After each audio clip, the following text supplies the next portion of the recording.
Hello, everybody. Welcome once again, back again to yet another developer interview. I am the Purple Sharpie, but you can call me Sharpie if you're feeling especially smart today. I am here with two members of a production company, otherwise known as a game development company, Playdo. Urag, who is the marketing head there. How are you doing today?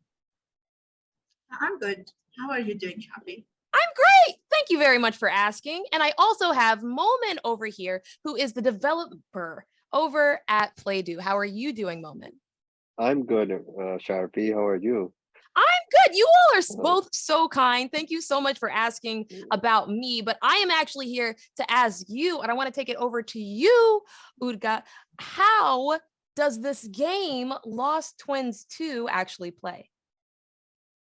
So Lost Twins 2 is actually a very calming and soothing puzzle experience. The story is based on these two characters, Abby and Ben, who are twins.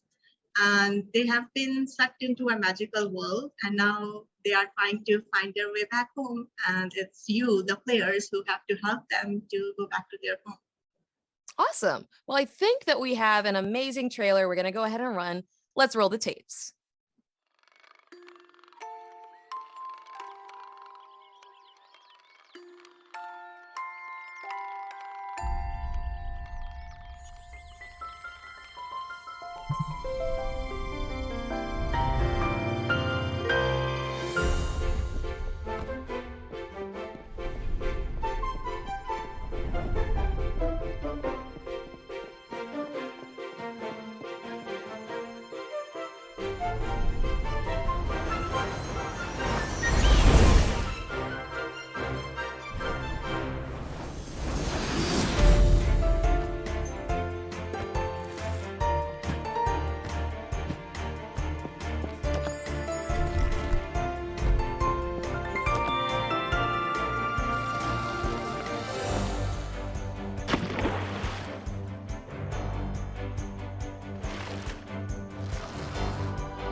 Okay, so after seeing this trailer, I'm incredibly hooked. I have so many questions, and I want to go over to you, Moment, for the first batch of them.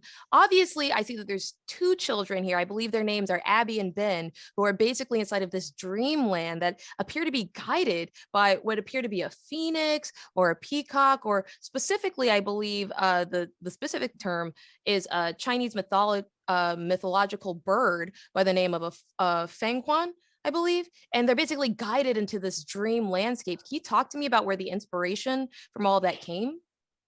Yeah, it's a story. We have wrote a story that both our characters are lost in some other world, and some phoenix arrived in the start of our level, and so our characters Abby and Ben both can see that there is a wisp that can actually uh, get a life to the phoenix. So that's the main, I think, story, that our phoenix Abby and basically Abby and Ben helping the phoenix to make it live. Now, this I would kind of consider to be an adventure platformer mixed with a lot of elements of puzzle inside of there. What we see inside of the game as well is we see that the players basically have to gather up these tiny little gold gems in order to actually move forward to the very next stage or level. Can you talk to me about what's actually going on there? Yes, we call it in our game as feathers or collectibles, you can say. So in order to accomplish or complete the level, you have to collect each feather, so that so that every feather can have a value for Phoenix. So the three feathers can actually give a life to the Phoenix. Awesome. So there's a purpose on that. Obviously there's a purpose in Mm. every single aspect of this game because it is very masterfully built. I understand that you actually designed it inside of Unity. Is that correct? Yes, exactly. We designed it and developed in Unity. There's a lot of very interesting things that are very unique inside of this game that I'd be interested to see how you actually achieved it inside of Unity. One thing I want to call is actually some of the levels that have both water on a singular half of the stage and then absolutely have a completely different property on the bottom that allows them to work as if gravity is completely a different amount of level. Was that Yes. difficult to create inside of Unity, or was there a Yeah. specific way that you went about resolving that? Yes, of course. We got a difficulty, and we managed to, and we created a shader. Basically, we can call it a shader in gaming terms or technical term. So we wrote a shader so that in which actually the what we can actually see in the water, like in a swimming pool. So that's the so main problem is to create a shader. So our technical artists have created a shader, and we implemented a physics, a character physics in that. How can a character actually swim in the water? And I also understand that accessibility is an important aspect of anything, and Unity allows so much freedom when you are developing games. This game will have full controller support as well. Is that correct? Yes, exactly correct. We Can you also talk to supporting me? Oh, sorry. PS4 or Xbox controllers. We have implemented it already, but we have some running into some issues and we are fixing it. An amazing experience into accessibility and making sure anybody can pick up the game and go. I want to go over to our amazing marketing specialist over here, Ud, and basically talk a little bit more about some of the art styles inside of the game. The levels are so incredibly unique. Every single one seems to be almost like a dream-like, childlike play state. We have things like water parks, playgrounds. We even have a couple of campgrounds. Can you talk to me about where the inspiration from all these different stages came from? So yeah, I would say great question because our inspiration hasn't been from one place. Like it has been from like a lot of other places. We played a lot of puzzle games specifically to look for new kind of puzzles, what was in trend, what people are enjoying these days. And also like our team is a fan of anime, and so in our characters we kind of inspired them from Studio Ghibli. So there's a bit of hint of that in our art style also. So all of these things came together, and since the story was based on these two child characters, so we wanted to create a world based on their imagination. So what a child thinks, or like what he likes. So like children are usually fascinated with theme parks, castles and fairies, princesses, and magical forests. These kinds of things are like really popular with children. So when designing the game, we thought that these children are going to be transported to these magical worlds, and these magical worlds we actually created from the figment of their imagination. So it's kind that they are trapped in their own imagination also. So we wanted to include that part. So it's basically some kind of you know that that's from our own creativity and what we thought that would suit there. And for the backgrounds, we obviously looked into, like, especially for our first zone, it's based on a castle. So we looked at some British era castles. For our second zone, for the forest, we looked some at Elven movies.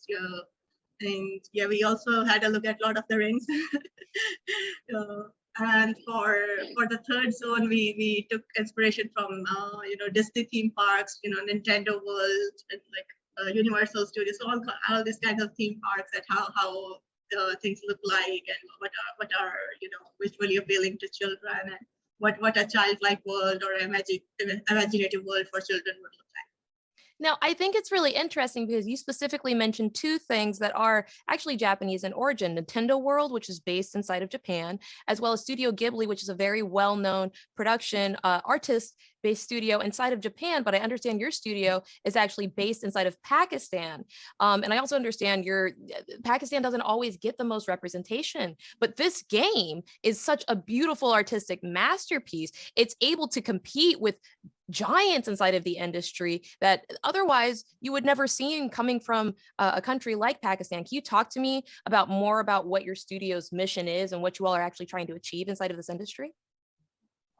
We started that in 2010 under the name of VR Play. So we weren't a game development studio back then. We were providing services for other international clients. So we did QA, we did dev support, made 2D and 3D art for them. Like working on all these games, we always had this wish that we want to make our own game. And at that time, we made Lost Twins 1, the original title. And,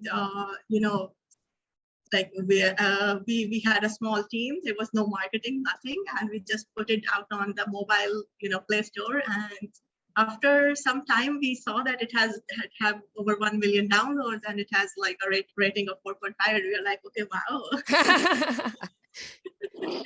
and that too without spending any money. So like over the period of some years, like the organic downloads and the feedback was really good. So over the years, we experimented with creating these small mobile games, and then there came a stage like in the quarantine period, we released a game called Explotons, and it got a really good coverage. It got accepted into Apple Arcade program.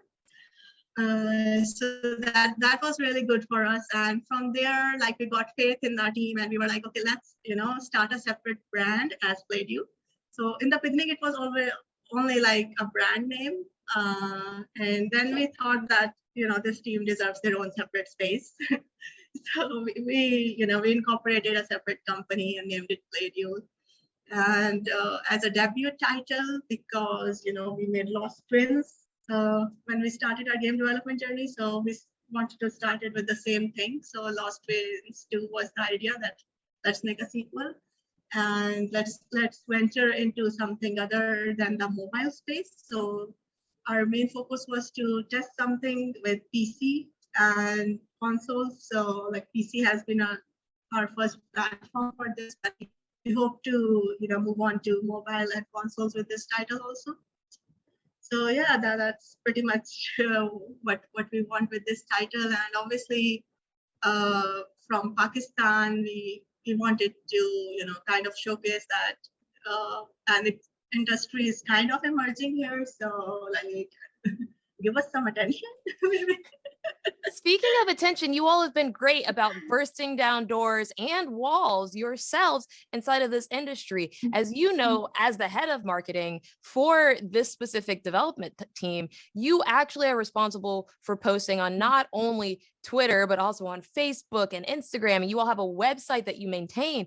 Obviously, I've been going through your Instagram and I've seen a lot of cultivated interactions that appear to showcase a very, very large emerging audience, specifically just under you. Can you talk to me a little bit more about what went into some of your marketing plans on Twitter and Instagram?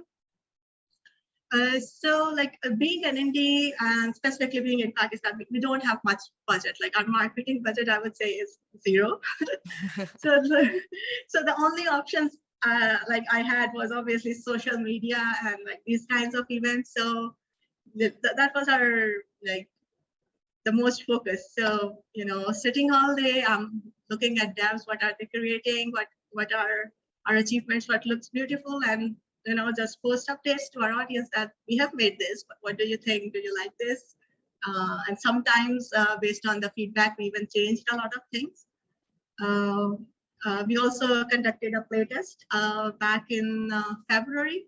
Oh, wow. And yeah, and we got a lot of feedback from players, and we changed a lot of things based on that. So I think connecting with audience has been the most important thing till now, and they have really responded well to that. Well, obviously, I'm so happy that you're able to be here at Game Devs of Color Expo 2022 because we are obviously a 501(k) event that does aim to help indie artists and developers that are out here trying to make a way out of no way, which is so fantastic to hear, obviously, especially when you don't necessarily have the budget for it. So, Moment, I understand, obviously, speaking of development cycles, that this game is slated right now for a 2023 release. Is that correct? Yes, it's totally correct. We are pushing our limits hard and working day and night to release it in 2023. And can you tell me a little bit about some of the final stages that we may see inside of the finished version of this game? Yes, of course, we have a plan to give you 33 levels and to give you three zones, and each zone has 11 levels each. So we have total 33 levels. So in a final version, you will see an total puzzle game of 33 levels. And That's we are also planning to add some more levels in some also, but we will first have a priority to set to finalize and polish the current levels, and then we will again work on the other levels as well.